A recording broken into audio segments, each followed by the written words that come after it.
Recently, I made a video showing the 2017 Giant bike lineup, and that was kind of a fun video, one that I've never really done before, that style. So I'm going to do the same thing with Niner bikes, because Niner doesn't really do model years, but they do, like this year, change out their build kits, and they just changed those out a couple days ago. And so I'm going to go through the 2017 Niner bikes, again with new build kits. And I've owned quite a few Niners over the years. I like Niner a lot. And Niner has improved dramatically through the years to where today they are just I would classify them as a top-notch boutique brand, because you don't get the huge wide selection that you would get with something like Trek or Specialized or Giant. And they don't really make road bikes. They make cross bikes, but they don't really make road bikes. So they're obviously a niche company. And they've done some pretty cool things. For one, adding the 27.5 Plus option with a few of their bikes, which I think is a really good move. And Niner has really, in the last few months, I would say, really progressed their bike line. They've actually simplified their bike line, which I think is actually better.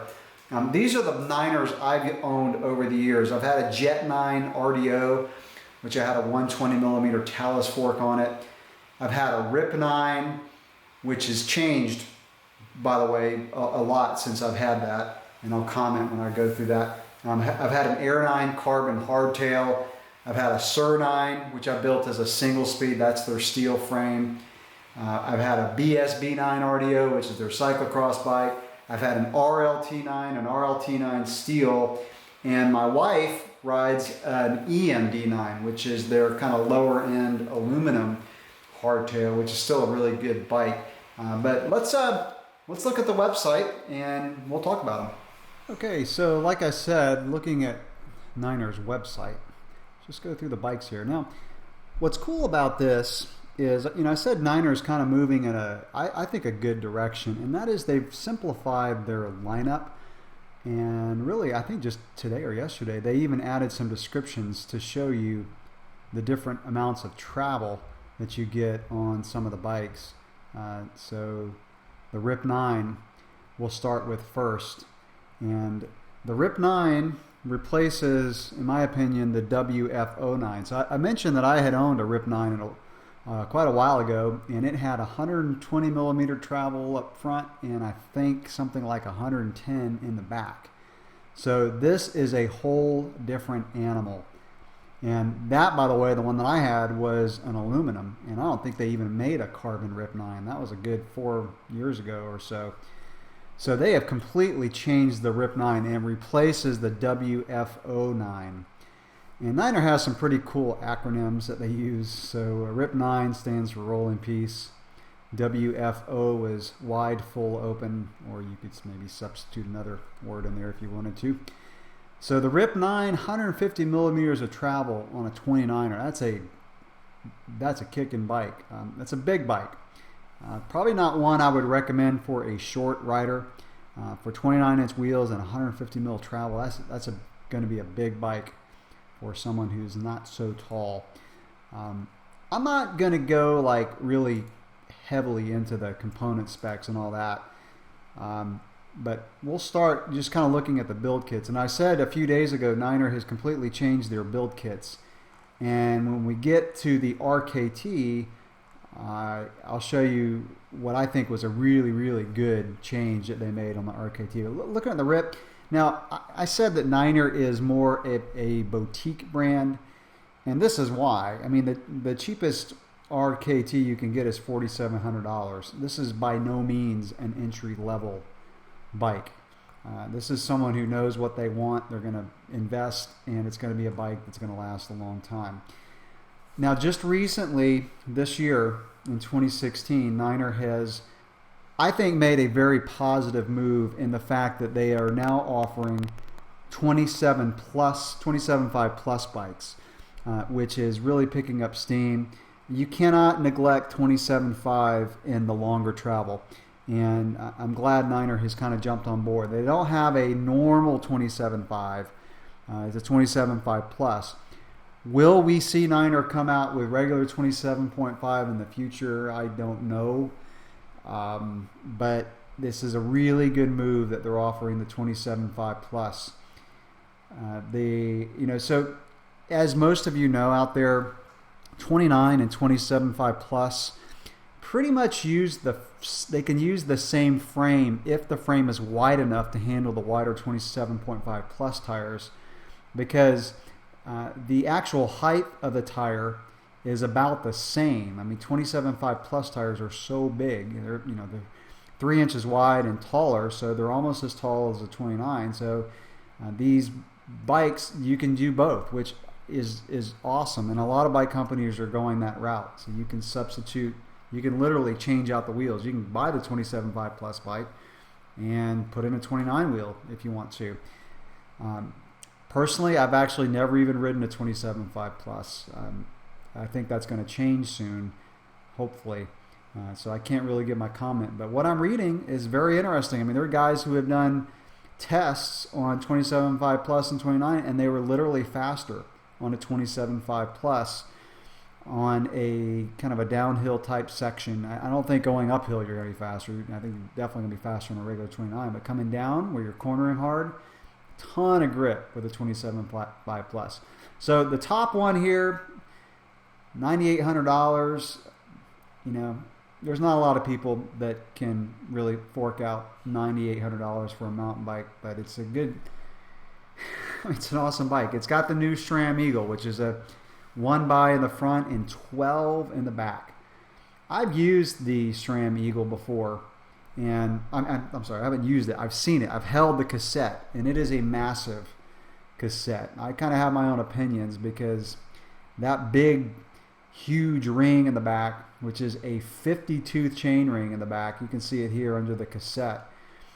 That's a huge chain ring, or really cassette tooth. You could add a second chain ring up front and have less weight, because you can add a 22 up front, and it's half the size of that 50-tooth, and you still got the same gear. So really, all it does is these new 12 speeds. It just gives you a ton of gear range and keeps it simple by not having a front derailleur. To me, it doesn't do a whole lot for weight, especially rotational weight. You're increasing your rotational weight. I mean, the next thing is to put the chainring on the rim, so being a little sarcastic there. But anyway, so you don't get a Fox fork on a lot of these. The 27.5 Plus only come with RockShox, and I believe that's because in 2017 Fox doesn't even make a fork that big. I mean, look at the travel on this. This is more, the Rip 9 is going to be a downhill bike, a really massive enduro bike. 160 mil travel fork. I'm sorry, 170 on a 27.5 plus. That's a long fork. So this bike is designed for some super burly terrain. So the rear has 150, the front has 170. But the 29er is going to have 100 and I think it's 150, 160 up front, and then 150 in the back. So I've said before in my videos, I'm a Fox guy. I like Fox. I've had really good success with Fox. But the one disappointment I would say with the Rip and the Jet is that they don't offer a frame only. Could you get one?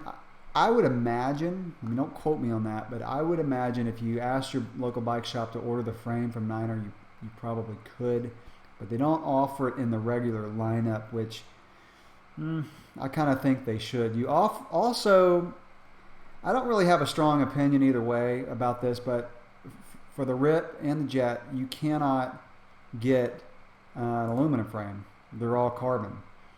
So,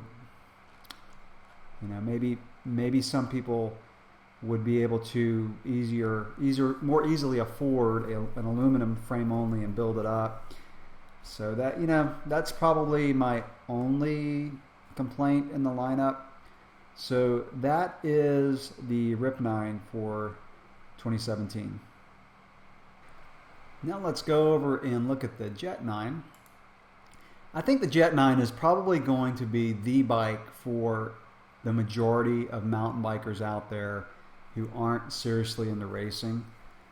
This could be a good enduro racing bike, just a good all-around, want to have fun mountain bike.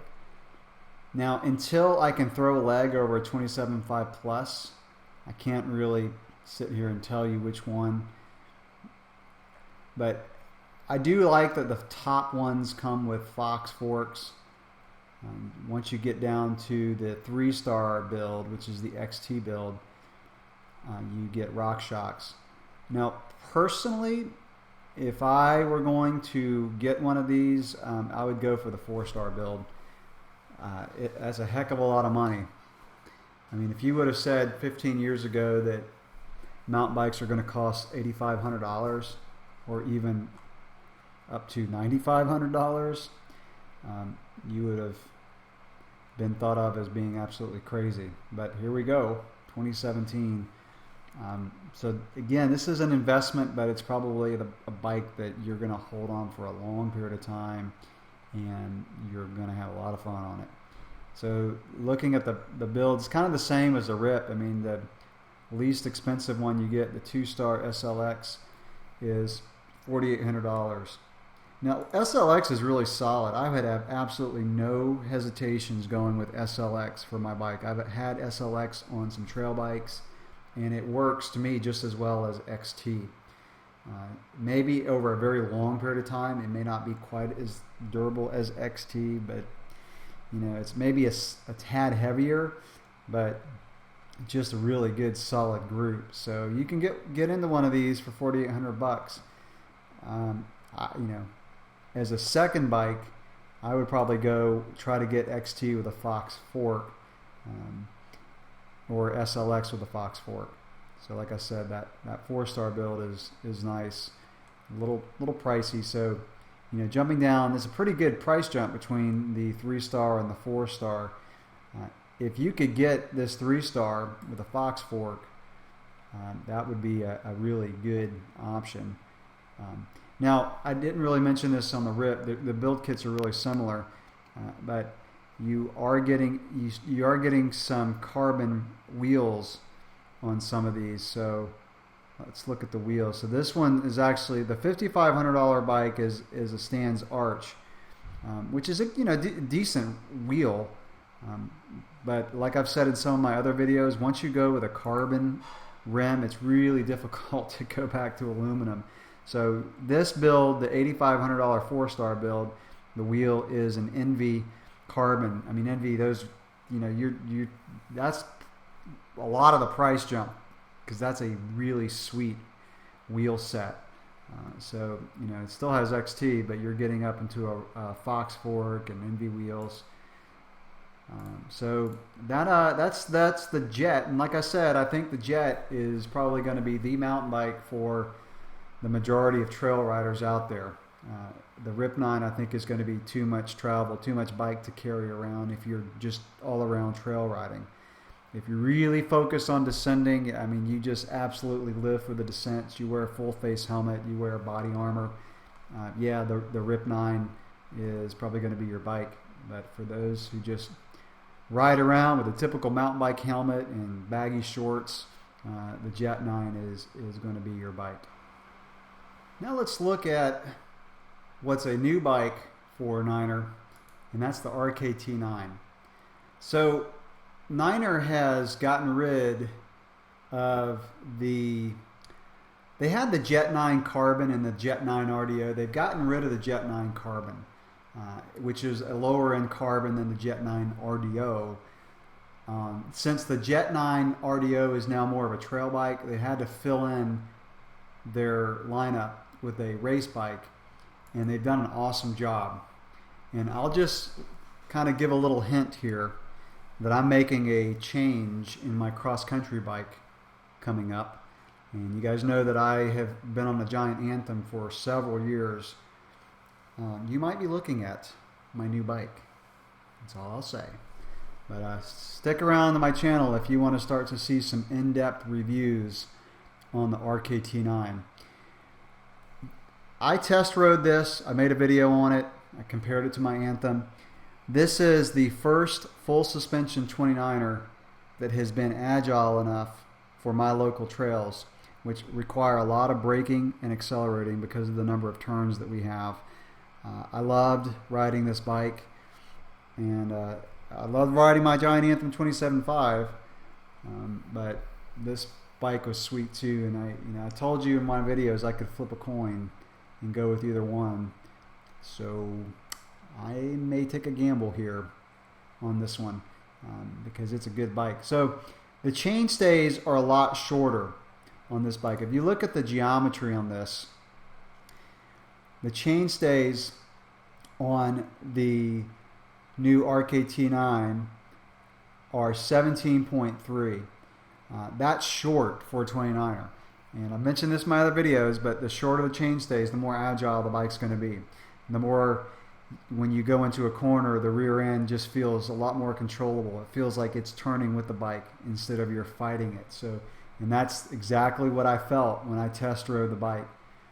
So Niner has really done a great job in making this a fast geometry. Now, I've read some reviews that the bike is a little twitchy on downhills. I don't, my local trails, I don't have a lot of steep, long downhills. So this is a fast cross-country bike. A fast bike, whether you're racing or not, is a fun bike. And like I said, you'll probably see a lot more reviews on this coming up close and personal. So I really like the 4-star XT build on this.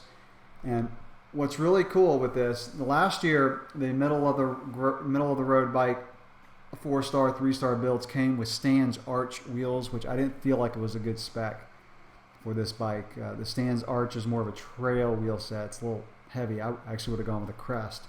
But if you look at the 4-star build, the wheel set now is the Niner carbon wheels with a DT 350 hub.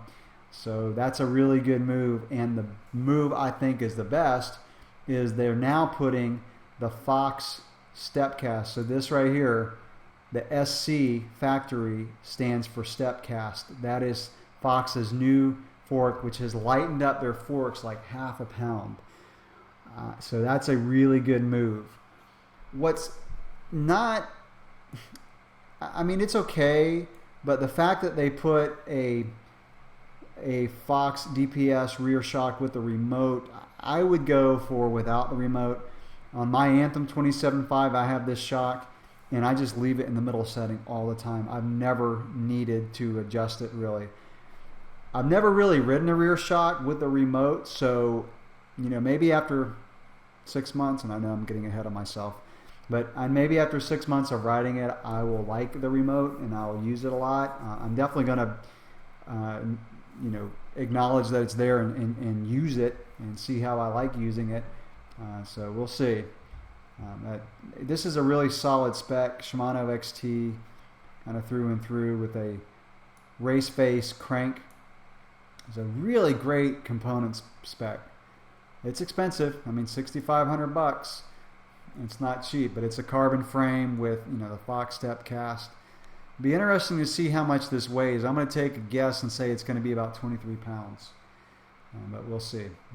A lot of good specs on this bike. Even got the RDO seat post on this, and that's Niner's seat post that has a little bit of flex to it. So it's only 90 millimeters of travel, but it's made to be fast, and I honestly would have liked to see 100 millimeters in the back, but I'll take the shorter chainstays over it. And by the way, these do have the new Boost 148, which is probably how Niner was able to get their chainstays shorter. Now you can get this in a frame only, so that's nice. I like that they did that, and so a good option there. But $3,000, like I said, this is a boutique brand. It's you're getting a really good bike with really good customer service. So it's not the big brands. You can literally pick up the phone and talk to someone at Niner, and I really like that. And if you've ever had a problem with the bike, you'll appreciate that. So you get 4 complete options, $4,000. And that's a pretty decent price for SLX carbon frame on a really good bike. So I think that's kind of getting into a somewhat affordable price range for someone who's shopping for a really nice mountain bike.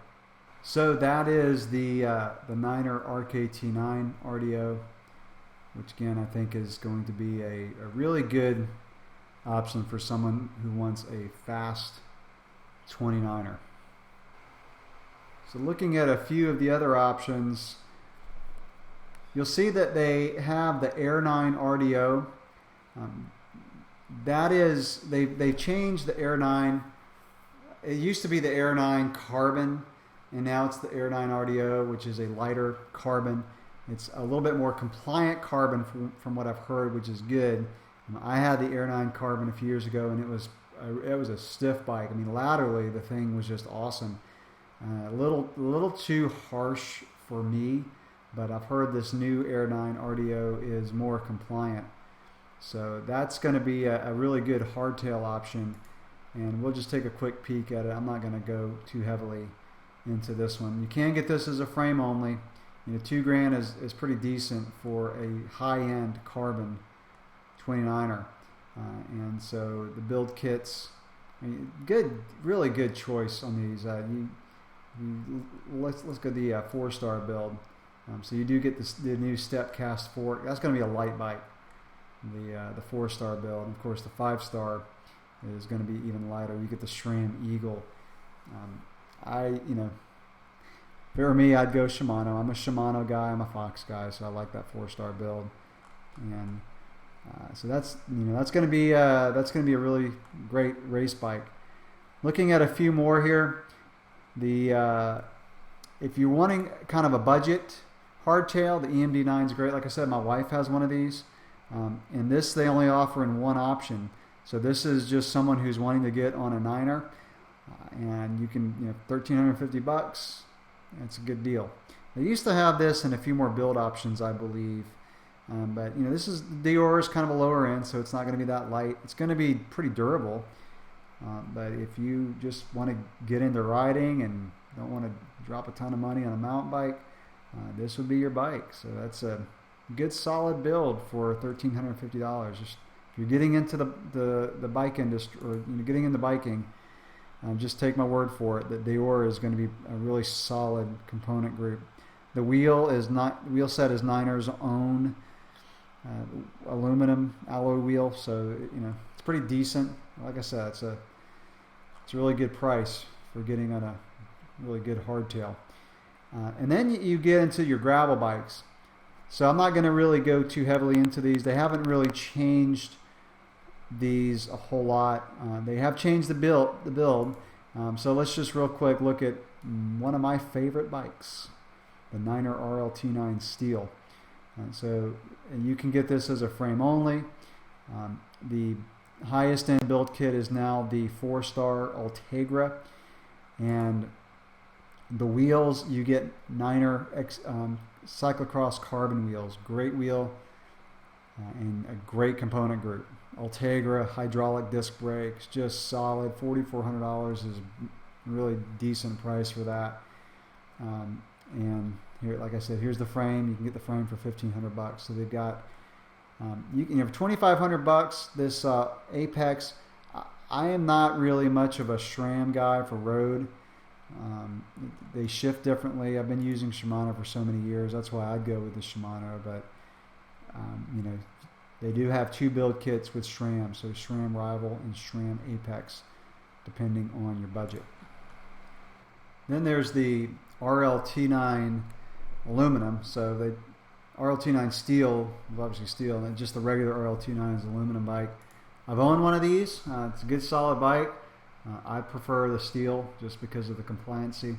I like the steel whether you're doing bike packing or carrying bags or just plain riding it. I don't put bags on mine. I just ride it for training, and I like the compliance of the steel. But this is a decently priced bike.